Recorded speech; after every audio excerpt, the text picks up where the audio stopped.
Et gloire à Dieu, nous avons démarré hier sous le thème de l'onction Shafak, l'onction des derniers jours. Alors, j'aimerais faire une petite révision, une toute petite révision pour ceux. Alors, nous avons dit, tous ceux qui sont nés de Dieu sont par nature victorieux. Dieu les destine à une vie de triomphe. Tu n'es pas né pour être un fardeau, mais un atout et impacter ce monde. Et qu'est-ce que j'ai dit hier sur cette provision que Dieu donne aux chrétiens, qu'on appelle l'onction Shafak. On a défini Shafak, et puis dans un deuxième temps, l'onction. Que voulait dire ce mot? C'est un mot qui vient de quelle langue? Pour ceux qui étaient là hier. Alors, je veux voir un courageux. Est-ce que vous avez déjà tout oublié l'enseignement d'hier? Il faut que je le reprenne à zéro? Parce que sinon, l'enseignement, c'est l'art de la répétition. On va répéter jusqu'à ce qu'on comprenne que veut dire... Parce que le thème de l'onction est très important. Si tu ne comprends pas l'onction, tu ne peux pas fonctionner. Nous avons vu qu'avec l'onction, on devient quelqu'un de spécial. Comment j'ai décrit ça hier? Ça commence par un « i ». C'est un mot anglais que j'ai donné. C'est un rapport avec le fer. Comment on a dit? Iron Man et aussi woman. Qu'est-ce que ça voulait dire par rapport à l'onction? L'onction veut dire quoi? Dans Joël chapitre 2, verset 28. Dans les derniers jours, dit Dieu, je déverserai de mon esprit sur toute chair. Et le mot déverser, qui vient d'un mot hébreu, qui veut dire répandre, renverser, étendre. Dans les derniers jours aussi, Dieu dit, je vais shafak, ça veut dire mettre dans votre esprit, mon esprit comme un liquide métal. J'étais sur la route avec un bien-aimé frère et on a vu une structure qui a été posée métallique et ils ont dit longévité de 7000 jusqu'en l'an 7000. Est-ce que vous pouvez imaginer? C'est-à-dire qu'elle ne peut pas se détruire avant l'an 7000. Nous sommes en 2019. Il faut encore 5000 ans pour que cette structure se détruise, se détériorise. Ça veut dire que Dieu voulait dire que dans les derniers temps, quand je déverserai mon esprit en vous, ça sera une façon de parler. Je vais mettre mon esprit, mais en même temps, je vais vous solidifier et je ferai de vous à l'intérieur des personnes invincibles. C'est ça que ça veut dire, Shafak. Dites avec moi Shafak. C'est-à-dire que tu seras tellement rempli de la présence de Dieu à l'intérieur comme un liquide en ébullition, comme le liquide métal, comme le fer qui est en ébullition. Tu seras comme quelqu'un qui est tellement solide à l'intérieur. Tu seras invincible et lorsque le diable viendra pour essayer de te foncer dedans, il va trouver du fer en toi. Amen. Et c'est le mot que Joël a employé, assez bizarre, c'est que ça veut dire déverser, mais aussi solide comme un liquide métal. C'est-à-dire que tu es fort à l'intérieur. Dis à quelqu'un, tu deviens fort par l'onction. Non, j'entends pas, avec conviction, tu deviens fort par l'onction. En quelque sorte, Dieu était en train de dire, je vous rendrai capable par cette provision pour une vie de triomphe, une onction qui vous donne de mettre fin à des luttes, qui vous conduira dans le domaine des victoires aisées. Quand tu as cette onction, la présence du Saint-Esprit fait avec toi que tu remportes des victoires aisées. Alléluia. C'est parce que tu ne sais pas qui est en toi. La troisième personne de la divinité est une personne qui a une dimension, on l'avait vu, comme on l'avait dit, avec le chiffre 7, septadimensionnel, c'est-à-dire que c'est un esprit qui vient en toi, un esprit de crainte de l'Éternel, un esprit de Yahvé, un esprit de sagesse, un esprit d'intelligence, un esprit de conseil, un esprit de force, un esprit de connaissance de l'Éternel, un esprit de crainte de Yahweh. Amen. Mais 7, ça veut dire que cet esprit, il est omniscient, omnipotent. présent. Pendant que Dieu est assis sur son trône, alors qu'il est assis sur son trône, son esprit se promène en Chine et il est avec quelqu'un qui est chrétien de la Chine. En même temps, il est en train d'évangéliser dans les rues de Paris et Dieu est toujours assis sur son trône. Quelqu'un dit Amen. Alors Dieu ne bouge jamais. Il est assis dans l'éternité, depuis l'éternité, sur son trône. Il ne se lève même pas pour se déplacer pour venir te voir. Il est sur son trône. Dis à quelqu'un, il est sur son trône. Mais c'est son esprit qui parcourt la terre. Il est assis sur son trône et son esprit vient habiter en toi. Il agit avec toi. Il agit avec un autre frère. Il agit avec une autre sœur. Son esprit est omniprésent. Et il est sur son trône. Et cet esprit-là est très utile parce que Jésus a dit, c'est votre avantage que je m'en aille parce que je ne peux pas tout accomplir pendant que je suis sur la terre. Je suis limité. Alors, c'est votre avantage. Quand je serai parti, j'enverrai le Saint-Esprit. Cet esprit sera en vous, avec vous, sur vous et vous réaliserez beaucoup de choses. Amen. Alors, c'est une répétition. On a vu aussi comment agir avec l'esprit. Nous avons vu que l'onction commence quelque part. Où est-ce que nous avons décrit, dans quel livre on a décrit cette partie du message? Ézéchiel combien? 47. Qu'est-ce qu'on a dit? Ça commence à la plage. Quelqu'un dit à la plage.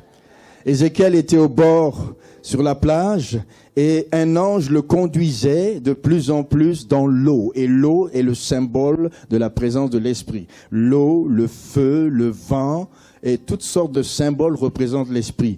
Et donc, Ézéchiel, le fait qu'il soit conduit dans l'eau, nous avons dit que Dieu donne une onction sans mesure à Jésus. Et le but de Dieu, c'est de t'amener de A à une onction sans mesure. C'est-à-dire, tu devrais être capable à un moment dans ta vie de ne plus mesurer cette onction, parce qu'elle serait abondante. Mais il y a des étapes. Et nous avons dit que ces étapes, il y a l'onction de départ. À la plage, nous avons à vivre la nouvelle naissance. Le cadeau que Jésus nous fait, c'est la vie nouvelle. Après cela, il y a l'onction qui est au niveau de la... Et qu'est-ce que nous avons dit de cette onction? L'onction de la... On a à chaque endroit du corps de Ézéchiel, on a dit la cheville, c'est l'onction de la... Le genou, c'est l'onction de la grande. Au rein, l'onction de l'extrême grande puissance. Et on a trouvé des passages à chaque fois. Et quand on arrive enfin au fait qu'il ne pouvait plus se contenir dans l'eau, parce que quand tu marches dans l'eau et qu'à un moment tu n'as plus les pieds dans l'eau, tu es obligé de faire quoi? De nager. Et nous avons appelé cela l'extrême onction ou l'onction sans mesure. Sans mesure. Et quand tu arrives à ce genre de domaine d'onction, tu ne peux plus t'amuser avec Dieu. Parce que la Bible dit, si tu as goûté à cette onction, la puissance du siècle à venir, et tu joues avec ça, il n'y a plus de repentance. Parce que tu as goûté à ce qui vient du paradis, que Dieu envoie dans la vie de ses enfants. Et quand tu arrives à ce genre de manifestation du Saint-Esprit, tu ne peux plus t'amuser. Et nous avons dit aussi que l'onction qui s'appelle l'extrême grande puissance, qui est avant l'onction qu'on a surnommée l'onction sans mesure, il y a des gens qui parlent mal de certains ouvriers de Dieu ou ouvrières de Dieu.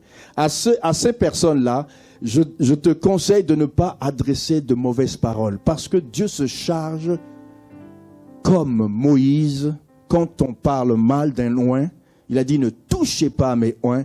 Dieu, quand tu attaques ces gens par des paroles, c'est Dieu lui-même à qui tu auras affaire. Et c'est très dangereux. Et beaucoup de gens risquent de prendre la lèpre de Marie. Ils parlent tellement des gens et des gens avec gratuité, simplicité, et on envoie des paroles à gauche. Vous savez, quand vous dites des paroles, vous créez des choses. La parole et la langue est un gouvernail. Dites avec moi un gouvernail. Si tu la mets dans la bonne direction, elle t'amène dans ta destinée. Si tu la mets dans la mauvaise direction, tout le bateau ne dépend que d'un gouvernail. Dis à quelqu'un gouvernail. Tu dois utiliser tes paroles et les lunettes du Saint-Esprit pour bien voir les gens. Dis-le à deux personnes, bien voir les gens. Ta langue doit bénir les gens. Vous savez, il y a une chose qu'on lutte. Si tu veux monter dans l'onction, tu dois vraiment prendre la parole de Dieu et la mettre dans ton cœur et qu'elle sorte de ta bouche comme une épée efficace à 2 tranchants. Là, tu vas voir, quand tu parles, Dieu incline l'oreille et il t'écoute. Tu peux parler de la part de Dieu. Dieu m'a dit, Dieu a dit ceci. C'est bon, on est prophète. Mais le vrai prophète, c'est celui que Dieu écoute.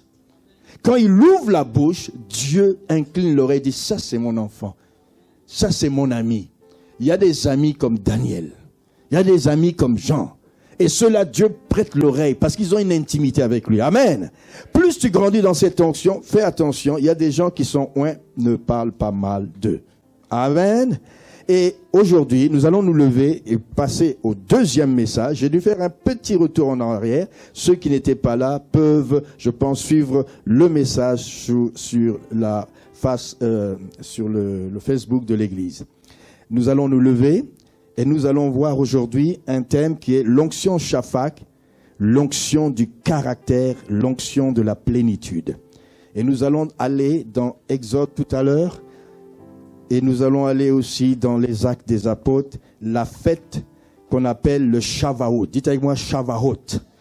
C'est la Pentecôte. Alors tu vas mettre ta main gauche sur ton cœur, lever ta main droite comme un point de contact vers l'Éternel et commencer à dire, Seigneur, je veux cette onction Shafak.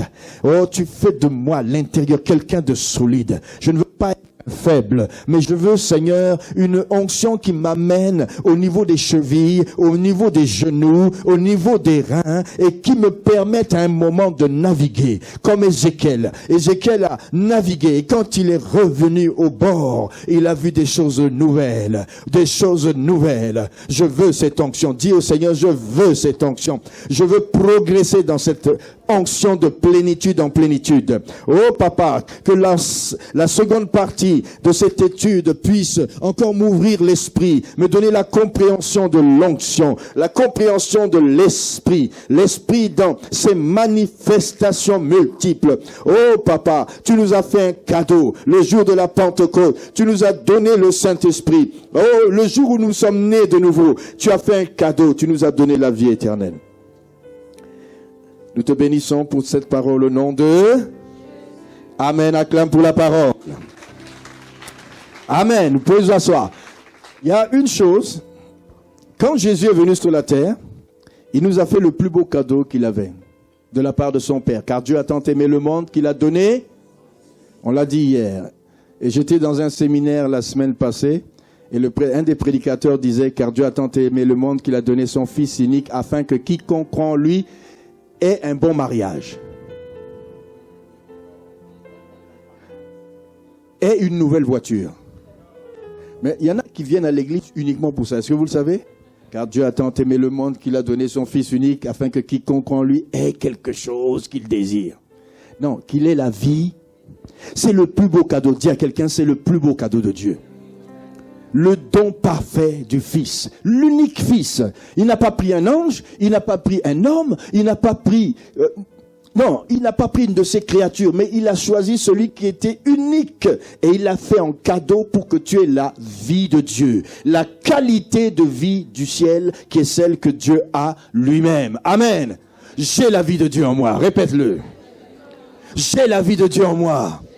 Est-ce que tu réalises ça? Non seulement tu as la vie éternelle, la vie de Dieu, la qualité de vie de Dieu, qui dépasse la vie végétale, qui dépasse la vie animale, angélique. C'est une vie au-dessus de toutes les vies. Là où Dieu est assis sur son trône, c'est cette qualité de vie que tu as. Même les anges regardent avec respect le genre de manifestation de la vie éternelle. Ils veulent comprendre comment le Fils de Dieu est venu sur la terre pour te sauver et me sauver. La vie de Dieu. Les anges ne comprennent pas pourquoi Jésus est venu sur la terre.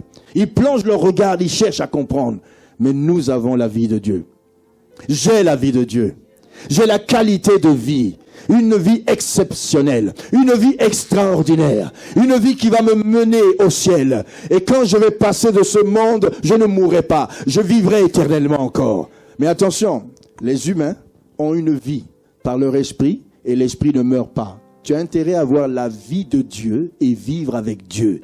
Parce que sinon, ton esprit ne meurt pas. Dieu est obligé de le jeter quelque part avec le diable et ceux qui le servent. Et je ne veux pas que tu ailles à cet endroit, parce que tu es destiné à aller au ciel. Tu as la vie de Dieu. Répète-le, j'ai la vie de Dieu. J'ai la qualité de vie de Dieu. La vie du Zoé. Le Saint-Esprit, quand il est venu également, il n'est pas venu les mains vides. Jésus est venu avec la vie du Zoé, la vie de Dieu, la qualité de vie de Dieu. Mais le Saint-Esprit est venu avec les dons. Il est venu avec l'onction. Il est venu avec des cadeaux. Et si vous voyez dans 1 Corinthiens 12, 13, 14, il a amené les dons du Saint-Esprit, les dons de ministère. Il a fait des cadeaux aux humains. Et dans les dons du Saint-Esprit, il y a un paquet de trois dons. Est-ce que vous savez cela?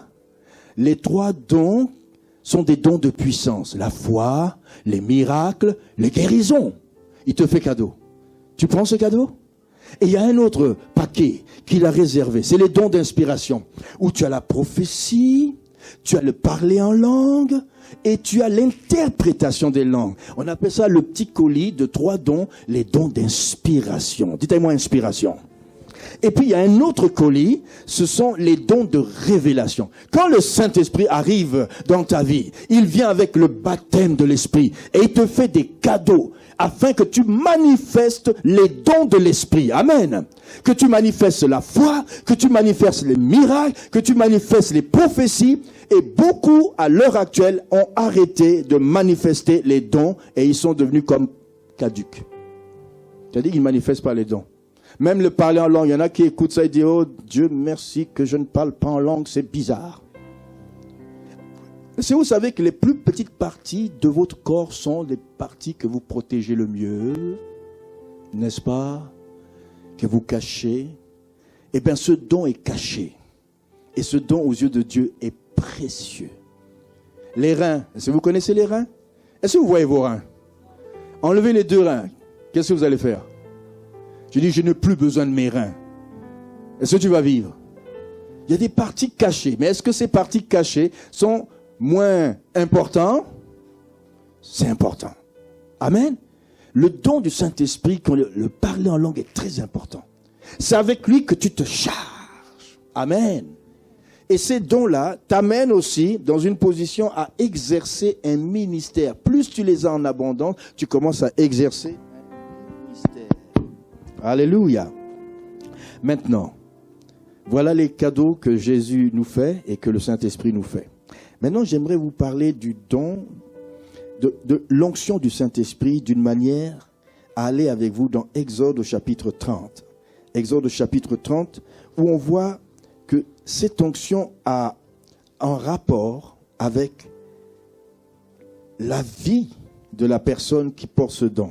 Si tu veux manifester les dons, il y a beaucoup de gens qui n'ont pas le fruit du caractère qui va avec les dons de l'Esprit. Et dans Exode au chapitre 30e, au verset 22, on nous donne une constitution de l'huile parfumée qu'on appelle avec ses ingrédients, il y en a au moins 4-5, ce sont l'onction d'huile. Nous avons au verset 23, 22, l'Éternel parla à Moïse et dit, prends des meilleurs aromates, 500 cycles de myrrhe, de celles qui coulent d'elles-mêmes, la moitié, soit 250 cycles, le cinnamon aromatique, 250 cycles de roseau aromatique, 500 cycles de casse. Dites avec moi, la myrrhe, la cinnamon. Alors d'autres donnent un nom comme la cannelle. Et nous avons, après cela, après la myrrhe, nous avons le roseau aromatique. Et puis après cela, nous avons 500 cycles de casse. Vous savez, le nom de Ketsia vient de ce mot, la casse. Ça a donné aussi Ketsia. Ketsia veut dire la casse. Et ça, c'est aussi un élément qu'on doit mettre dans le parfum et l'huile d'onction. Et en dernier, on dit 1 de huile d'olive. 1, 2, 3, 4, 5 éléments. Dites-moi 5 éléments. 5, c'est le chiffre de la faveur. 5 éléments très symboliques qui dénote le caractère de quelqu'un qui veut porter l'onction. Le premier élément, c'est la myrrhe. Si nous allons dans le livre de l'Apocalypse, la myrrhe vient d'un mot qui a donné le nom de la première église, de la deuxième église à laquelle Jean s'adresse dans l'Apocalypse. La première, c'est Éphèse, la deuxième, c'est Smyrne. Dites avec moi Smyrne. Et ça donne Smyrna, qui donne myrrhe. Écrit à l'ange de l'église de Smyrne. Voici ce que dit le premier et le dernier. Celui qui était mort et qui est revenu à la vie. Je connais ta tribulation. Je connais ta pauvreté, bien que tu sois riche, et les calomnies de la part de ceux qui se disent juifs et ne le sont pas, mais qui sont une synagogue de Satan. Ne crains pas, car tu vas souffrir. Quelqu'un dit bonne nouvelle, je vais souffrir. Si tu veux l'huile, tourne-toi, dis à une personne, si tu veux l'onction d'huile, tu dois prendre la myrrhe. C'est contenu dans l'onction. Ce sont les ingrédients miracles de l'onction. La première symbolise la souffrance. Et Smyrna veut dire souffrance en grec. Smyrna, myrrhe. Donc quand tu veux manifester de l'onction, les gens ne vont pas te comprendre. Les épreuves vont venir. Parce que Satan et les démons sont les ennemis de l'onction. Quand l'onction ne se manifeste pas dans une vie, c'est qu'il y a des démons qui veulent bloquer l'onction. Ils veulent te rendre triste, ils veulent te bloquer de toutes parts pour que l'onction ne se manifeste pas. Ils te bloquent et tu es dans un esprit de stagnation, tu bouges plus, tu n'avances pas et beaucoup de gens ne comprennent pas que c'est dans la souffrance qu'il faut gagner. Parce que l'onction qui t'est donnée, c'est pour vaincre la souffrance. On nous dit une huile de joie. Et dans cette église, on nous dit, tu vas souffrir. Église de Smyrne. La première église, c'était le désir. Éphèse veut dire désir. Dites-moi désir. C'est la chaleur, c'est le zèle. Et quand on arrive au Seigneur, on est feu, on est flamme, on est zélé. Évangélisation, un traité. Oh, tu connais Jésus? On est à gauche, on est à droite. On est Éphèse. Quelqu'un dit première église. On aime le Seigneur. Mais après, le diable dit, hey, il faut que j'arrête ce chrétien, il faut que j'arrête cette chrétienne. Comment on va faire? Commençons par la faire souffrir. C'est pour ça que les premières églises, après avoir eu un grand impact, ont commencé à se cacher dans des grottes, qu'on appelle l'église des catacombes. Ils se cachaient parce qu'ils devaient continuer à vivre. Ils devaient continuer à exercer leur foi. Mais cette église, regardez ce que Dieu dit. Je connais ta tribulation, ta pauvreté, bien que tu sois riche, et la calomnie de la part de ceux qui se disent juifs et ne le sont pas, mais qui sont une synagogue de Satan. Ne crains pas ce que tu vas souffrir. Voici le diable jettera quelques-uns de vous en prison, afin que vous soyez éprouvés. Vous aurez une tribulation de 10 jours. Et on dirait que les 10 jours, c'était les 10 empereurs. Dieu, là, il fait bien les choses. Des empereurs qui se sont succédés. Une dizaine d'empereurs. Et il dit, sois fidèle jusqu'à la mort. Tourne-toi, dis à quelqu'un, sois fidèle jusqu'à la mort. Parce que tu portes l'onction. Tu portes le nom de Christ. Oint, tu es oint, tu es oint, tu es oint. Sois fidèle jusqu'à la mort. Et je te donnerai la couronne. C'est à l'église Smyrne qui est prêt à souffrir pour Dieu, qui veut symboliser l'onction, le premier élément de l'onction, 500 cycles de myrrhe, qui est dans ta vie, ça pèse. Les autres, c'est 250, et puis le prochain 500, c'est la casse. Et après, ça tombe à 1 d'huile. Mais tu dois avoir 500 cycles du mélange avec de la souffrance. Il y a beaucoup de souffrance dans 500, hein. Qui veut l'onction maintenant? L'onction Shafak. Est-ce que tu es prêt à souffrir? Ah non, moi je veux une vie chrétienne aisée. Je n'aime pas le combat spirituel. Je n'aime pas les démons. Dans cette église, on parle trop de démons. Moi j'aime l'adoration. Mais tu sais que tu as 2 chapeaux? Dis à quelqu'un, tu as 2 chapeaux.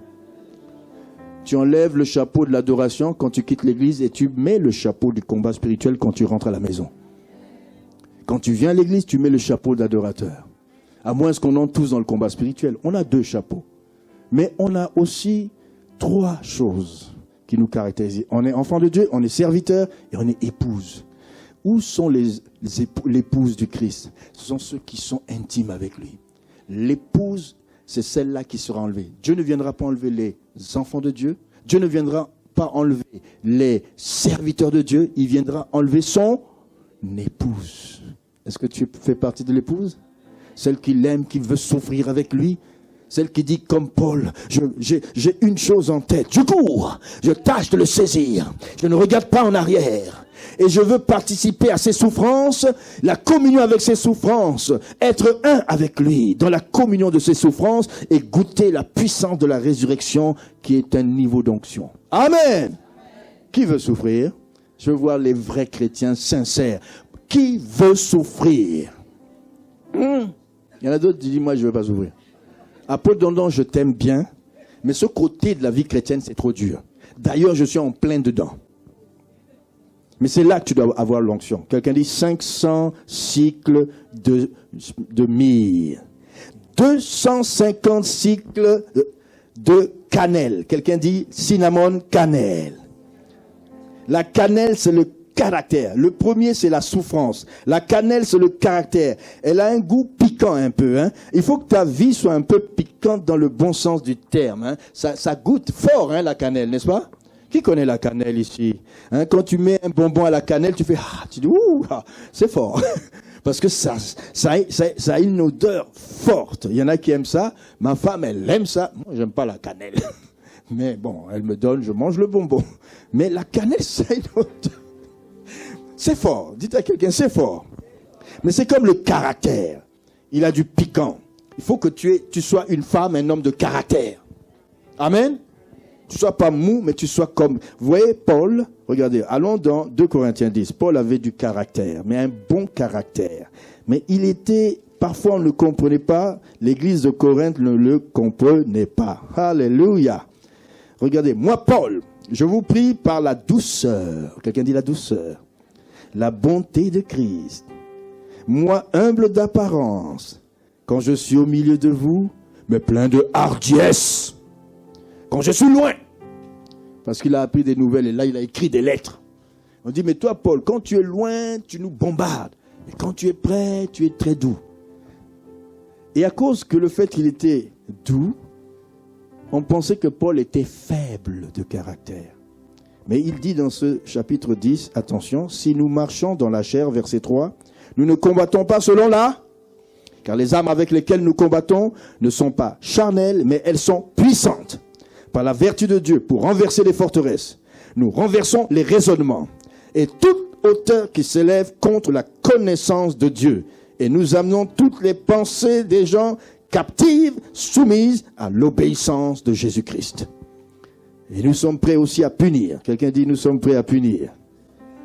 Toute désobéissance, lorsque votre obéissance sera complète. Amen. Il dit, vous regardez à l'apparence, dit le verset 7. Mais moi, je vous dis, regardez à l'intérieur des gens. Paul avait du caractère. C'était un dur à cuire. Mais il était doux, humble. Il faut à la fois que tu sois doux, humble, mais ferme. Ah non, tu vois les gens marcher dans le péché, tu dis, mais laisse-le. C'est un frère. Qu'il marche dans le péché, ça fait... Le plus important, c'est l'amour. Mais l'amour, Dieu est bon, mais il n'est pas, moi je dirais bonasse. Et il y a des parents qui sont bonasses avec leurs enfants. Moi, mes enfants sont des amis. Mais quand ils me voient faire juste ça, il dit, on a compris, papa. Je n'ai pas besoin de toucher quelqu'un. Il dit, on comprend. Parce que l'autorité est là. Il y a des petits enfants, ils font des choses à leurs parents. Dès que je le prends dans les mains, après je le regarde dans les yeux, il a compris. Parce que l'autorité, tu l'as ou tu ne l'as pas. Amen. C'est à l'intérieur, c'est dans le caractère. Alléluia. C'est pas la méchanceté. Donc, il faut de la cannelle. Dis à quelqu'un, tu as besoin de cannelle. Une force de caractère. Pour Dieu. Humble, mais doux. Roseau, aromatique. C'est l'humilité. Dites-moi, c'est l'humilité.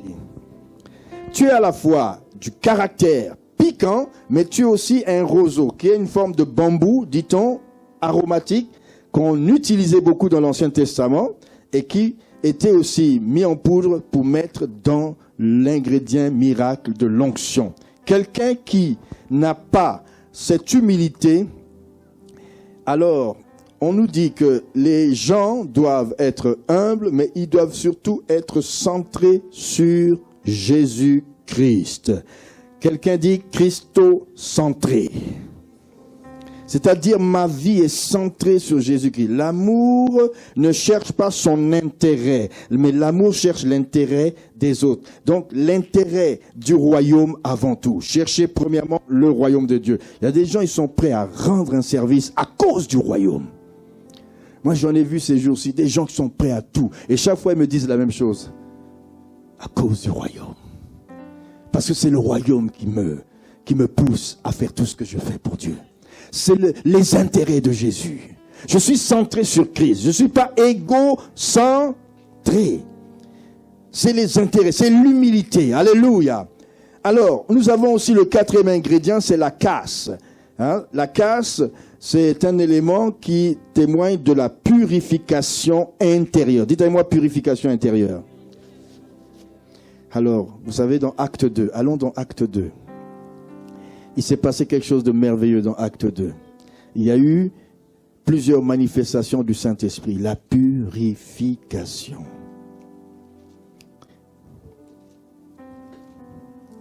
Quelqu'un dit Amen. Dit je reçois apôtre. Le jour de la Pentecôte, ils étaient tous ensemble. Dites avec moi, tous ensemble. Le secret de l'onction qui descend, c'est tous ensemble. Quelqu'un dit tous ensemble. J'aime bien ce mot, il est long en grec, homotumadon. Dites avec moi, homotumadon. Tous ensemble. Alors, le jour de la Pentecôte, ils étaient tous ensemble dans un même lieu. Quelqu'un dit même lieu. Tous ensemble. Tout à coup, il vint du ciel un bruit comme celui d'un vent violent qui remplit toute la maison où ils étaient assis. Et des langues semblables à des langues de feu, séparées, se posèrent sur 120 personnes. 120 personnes, 120 langues. Je ne sais pas combien nous sommes ce soir, mais il y a une langue pour toi ce soir. Et ils furent tous remplis. Il y a 3 manifestations ici dans ce passage. La première manifestation, c'est le vent. Dites-moi le vent. Il remplit la maison, il balaye la salle. Il souffle sur toute la salle. Ensuite, la lampe de feu vient du ciel et se dépose sur chaque personne. Et la dernière manifestation, je l'appelle la plénitude et je vais la comparer à l'eau du Saint-Esprit. Parce que quand tu veux remplir quelqu'un, tu le remplis avec un liquide, n'est-ce pas? Tu ne le remplis pas avec le feu. Tu remplis avec un liquide. Et j'appelle ça l'eau du Saint-Esprit, la plénitude du Saint-Esprit. Et c'est au verset 4. Ils furent tous remplis du Saint-Esprit, mais avant cela, le vent a soufflé dans la salle. Ensuite, les langues de feu se sont déposées sur eux. Et en dernier lieu, ils furent tous remplis du Saint-Esprit. Et il y a une réaction, se mirent à parler dans diverses sortes de langues. C'est là qu'il y a une manifestation. D'abord, il y a un état, dites avec moi, un état, la plénitude. Et ensuite, si tu es plein à bord, il y a c'est le débordement. Quelqu'un qui veut manifester les dons et qui est rempli à moitié, est-ce qu'il pourra manifester? Non, il faut être rempli pour manifester. D'abord un état de plénitude et ensuite une manifestation extérieure de cette plénitude. Amen. Mais la première chose qui visite à la Pentecôte, c'est le vent impétueux. C'est le signe du Saint-Esprit. Le vent, il souffle où il veut. Et pendant ce temps, dans cette maison, il y avait des gens réunis depuis 10 jours. C'est comme si Dieu veut cleaner un peu la salle, nettoyer en disant... Ah, ça sent l'air vicié ici. Ça fait 10 jours qu'ils sont en prière, enfermés. Et Dieu dit, écoutez, la première action, c'est d'abord du balai. La puissance de Dieu a tout balayé. La salle entière. Ensuite, c'est les langues de feu. C'est le symbole de la purification. Puisque quand tu as quelqu'un qui est allumé, il faut qu'il y ait du liquide à l'intérieur, n'est-ce pas? Un liquide qui donne du jus et qui permet au flambeau de sortir. Et si tu n'as pas été consumé à l'intérieur, tu ne peux pas brûler à l'extérieur. Il faut que ce feu commence à l'intérieur. Il te consume et là, tu as une véritable onction et là, tu es allumé et là, tout le monde le voit. Quand quelqu'un est rempli, d'abord, il y a le vent qui a balayé tout ce qui est mort dans sa vie, et c'est ce qui se passe pendant l'automne. J'aime bien l'automne. Il y a de belles périodes, cette saison d'automne au Canada, où les feuilles deviennent jaunes, rouges, mais à un moment, ces belles feuilles sont destinées à disparaître. Et le vent arrive, il n'y a plus de feuilles. Dis à quelqu'un, les feuilles mortes doivent tomber à un moment donné.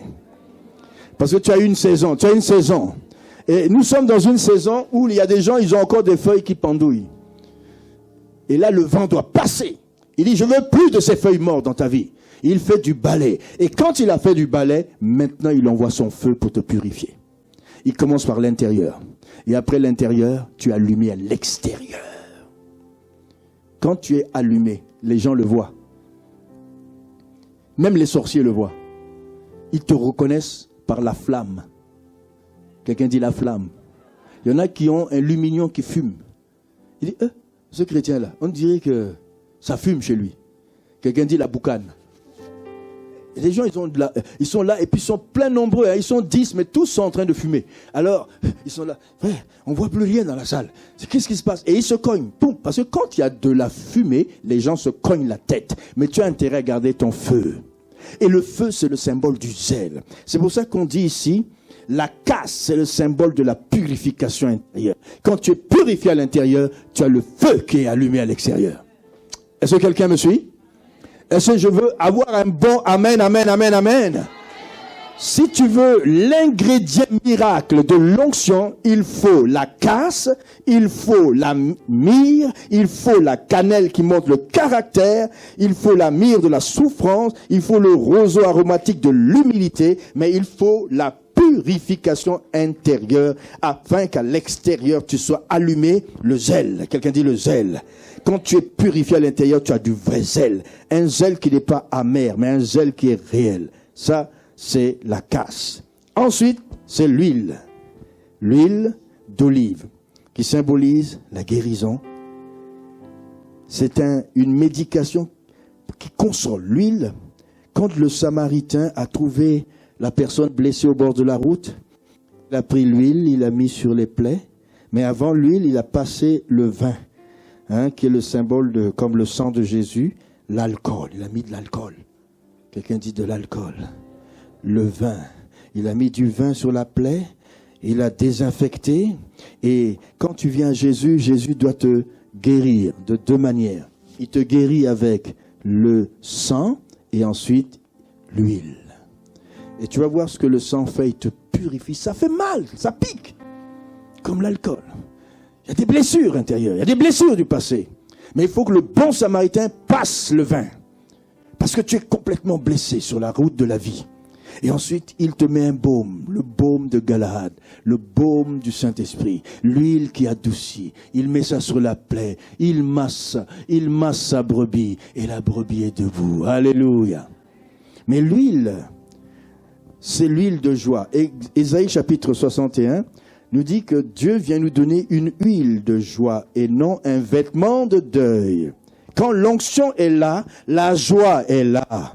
La victoire est là. Il te donne un vêtement de louange au lieu d'un esprit abattu. Quelqu'un qui est caractérisé par l'onction de l'huile, l'onction de la casse, l'onction de la cannelle, l'onction du roseau, l'onction de la myrrhe. En finalité, l'huile à la fin, ça lui donne la joie. Tu vois la joie. Il y a des gens, ils rentrent dans l'église, tu n'as vraiment pas envie d'adorer avec eux. Ils te regardent. Je me demande ce qu'ils font ici. Dis à quelqu'un, qu'est-ce qu'ils font ici? Et même qu'ils regardent le prédicateur. C'est-à-dire, ils sont venus menacer le prédicateur. Non, je vous encourage. Entrez avec l'huile de la joie. Amen. Ils te regardent. Je me dis, mais ils sont venus attaquer le pasteur et les frères ou quoi? Quand tu fais Alléluia, ils te regardent. Mais tu ne sais pas que c'est l'adoration, la louange. Il peut même rouler par terre s'il veut. Parce qu'il a l'huile de la joie. Est-ce que quelqu'un veut cette huile de joie? L'huile de la joie. Et je disais dans l'enseignement hier, quelque chose qui caractérise l'onction de Dieu, c'est que cette onction-là amène une dimension de guérison de tous les maux. Il libère les captifs. Il guérit les cœurs blessés. C'est ça l'huile. Amen. L'onction du Seigneur est sur moi pour libérer les captifs. L'onction du Seigneur est sur moi pour guérir les cœurs blessés. Et quand tu es blessé, tu n'arrives plus à chanter, tu n'arrives plus à avancer. Tu entends un message, tu te lèves, tu dis, oh merci apôtre Donon, merci apôtre Anissé, merci pasteur Rodriguez. Merci au groupe de louanges. J'étais venu triste, mais maintenant j'ai mon huile de joie. Je repars la semaine à Paris. Je repars la semaine dans les banlieues. J'ai une huile de joie. Ici, on est un centre de restauration, un centre de guérison. On vient, on chante, on se charge de l'huile, de l'onction, du Saint-Esprit, Shafak. Et quand on repart sur le dojo, Satan, où es-tu? Amen. Mais il y en a deux qui sortent là. C'est Satan qui met sa main sur... Il dit, viens, on rentre. Dès qu'il franchit la porte, il a perdu la joie. Il commence à penser aux factures, penser aux enfants, au mari qui est un peu comme ça, à la femme qui est un peu... Oh, je retourne. Oh, c'est un enfer. Non, c'est pas un enfer, c'est la joie. L'huile de joie. Et c'est comme Élisée, il dit, amenez-moi une harpe pour que je prophétise sur la destinée du roi. Akab et l'autre, Josaphat. Et on lui donne une harpe et il commence à faire la musique. Et là, la prophétie sort par la musique. Amen. On a besoin de l'onction, de joie dans la musique. Mais je vais vous dire aussi, dans 2 Chroniques chapitre 20, vous avez besoin de quelque chose de puissant. Amen. Nous sommes en guerre. Nous sommes en une guerre terrible. Il y a des fois, on est environné vraiment de problèmes. Josaphat, chapitre 20, verset 1, 2 Chroniques. Après cela, les fils de Moab. C'est les enfants de Lot, hein, avec ses 2 filles, les Moabites. Les fils d'Ammon, les Ammonites, sont devenus un grand peuple. Et quand Israël traversait pour aller en terre promise, Dieu dit, contournez-les, ce sont vos cousins, laissez-les tranquilles. Les Maonites marchèrent contre Josaphat pour lui faire la guerre. Quelqu'un dit pour me faire la guerre. Regardez, on vint en informer. Dis ton nom. Non, c'est Josaphat, mais dis ton nom. En disant une multitude nombreuse de factures. Une multitude nombreuse de... s'avance contre toi. À gauche, à droite, devant, derrière. Du côté de la mer, ils viennent d'Engedi, dans sa frayeur. Mais quand tu as l'huile de joie du Saint-Esprit, tu n'es pas dans le stress. Tout à l'heure, là, si j'étais dans le stress sur l'autoroute, je ne serais même pas venu à l'heure. Mais j'étais là, je parlais en langue. Je dis, Seigneur, tu sais que je dois parler à tes enfants. Alors dégage la route. À un moment, il dégage. Je parle en langue, je me remplis du Saint-Esprit. Il dégage la route. Il me dit, prends à droite, prends un raccourci. Et je suis arrivé juste avant. Et je suis venu de très, très loin. Mais il y avait un esprit de stress qui me dit, toi, tu n'arriveras pas avant l'heure. Tu vas voir aujourd'hui. Ton message, ça va pas passer. Je vais t'arrêter en route. Je dis sans effet. Une huile de joie. Et je parle en langue. Et je prie à l'intérieur. Je proclame. Dans sa frayeur, Josaphat se disposa à chercher l'Éternel. Il publia un jeûne. Dis à quelqu'un, publie un jeûne quand il y a une multitude. Et il a invoqué l'Éternel. Et pendant qu'il a invoqué l'Éternel, Dieu envoie un prophète. Et ce prophète vient lui dire, il dit, au verset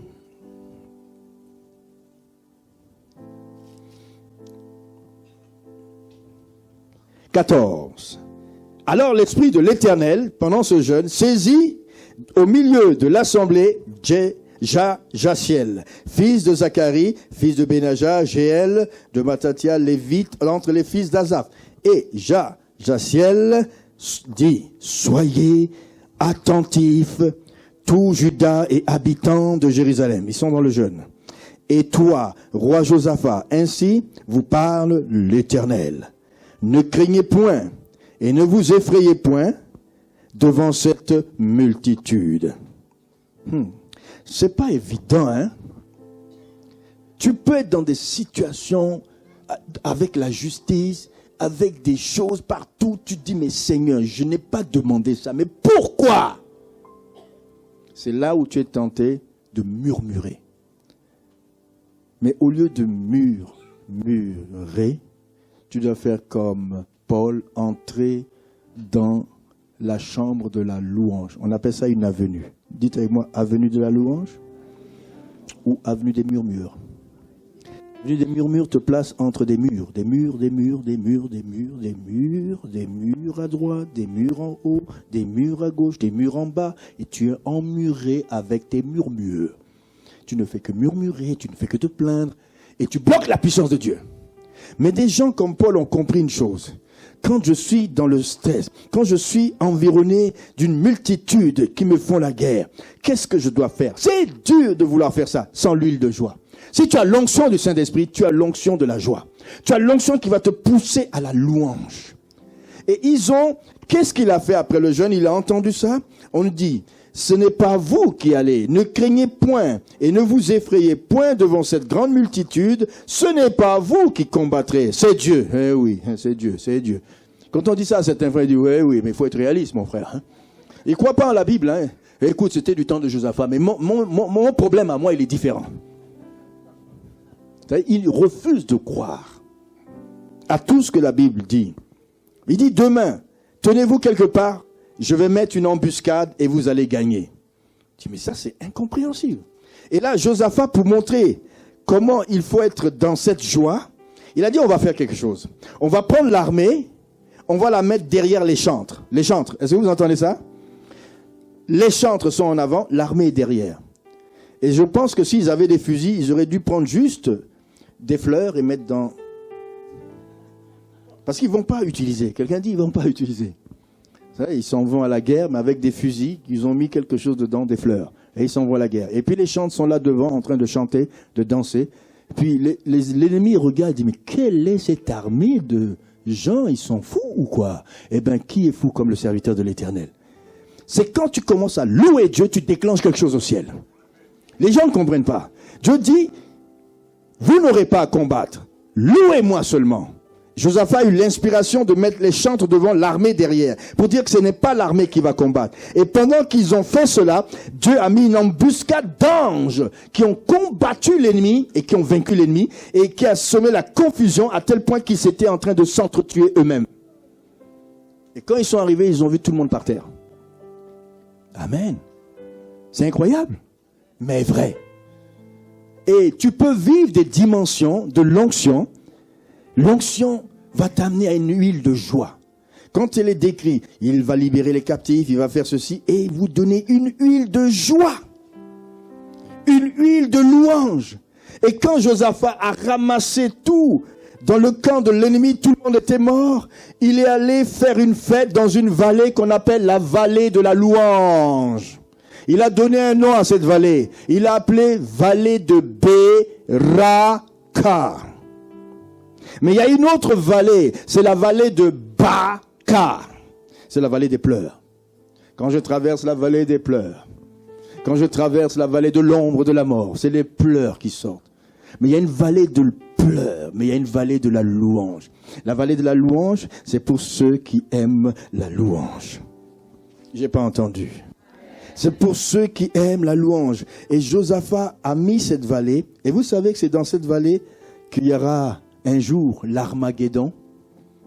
Est-ce que vous savez cela? La vallée de Josaphat. Dans l'Apocalypse, c'est la vallée de la louange. C'est la vallée où l'Armageddon va se passer. La guerre contre tous les ennemis de Dieu. Dans cette vallée, il y a eu beaucoup de guerres. Mais c'est dans cette vallée qu'il a baptisé vallée, au verset 26, de la louange. Qui veut entrer dans cette huile de joie?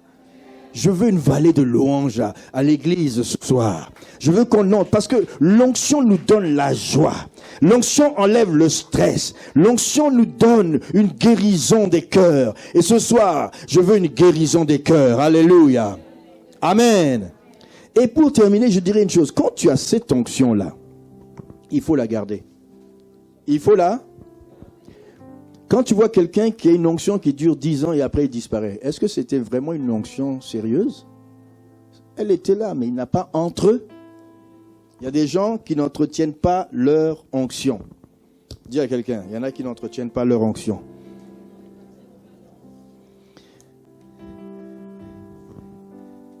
Vous savez que j'ai passé le cap de mes 60 ans, hein? N'est-ce pas? J'ai passé 60 ans, c'était ici, hein? On m'a bien fêté, on a dansé. Alléluia.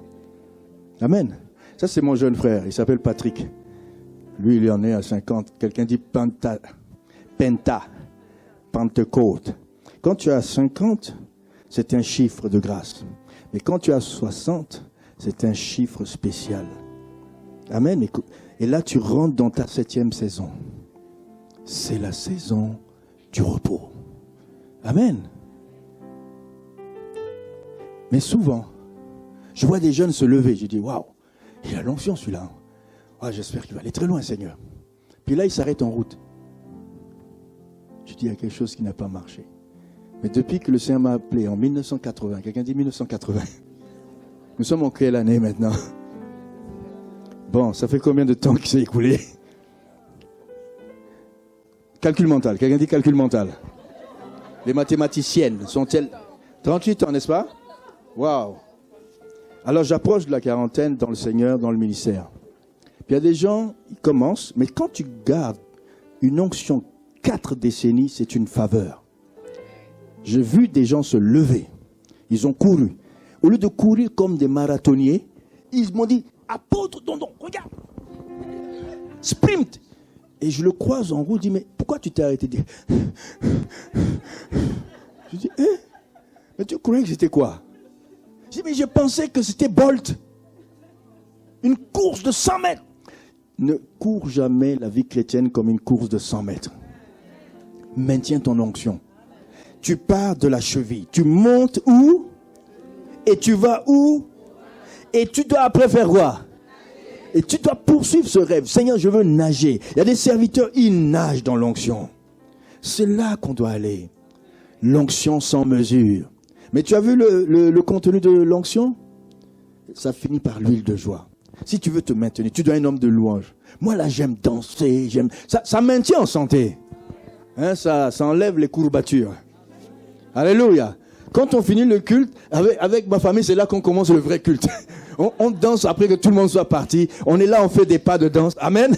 On fait des choses là. Et puis on rigole avec les enfants. Et puis on est dans la joie. Après on dit, bon, le culte est fini. On sort parfois à 6 heures. Alors qu'on est entré à 8 heures du matin. On dit, mais vous voulez d'où? De l'église. Mais c'était pas à 10 heures. Mais oui, mais nous on finit maintenant. Quelqu'un dit l'huile de joie. Vous savez, la joie. Regardez. Combien de muscles sont en marche? Tu es constipé, tu es... Quelqu'un qui est fâché, regarde. Hein? Quand Timothée se... Tu as besoin de trop de muscles. Mais sois dans la joie, fais-le. C'est cool, non? Tu n'as pas besoin de beaucoup de muscles. Hein? Alléluia. Hein? Fais un beau sourire à papa. Hein? Tu n'as pas besoin de beaucoup de muscles. Je suis sérieux. Il y a des gens qui sont trop sérieux. Les gens sont trop sérieux. Quand ils entrent dans l'église, moi j'ai l'onction du sérieux.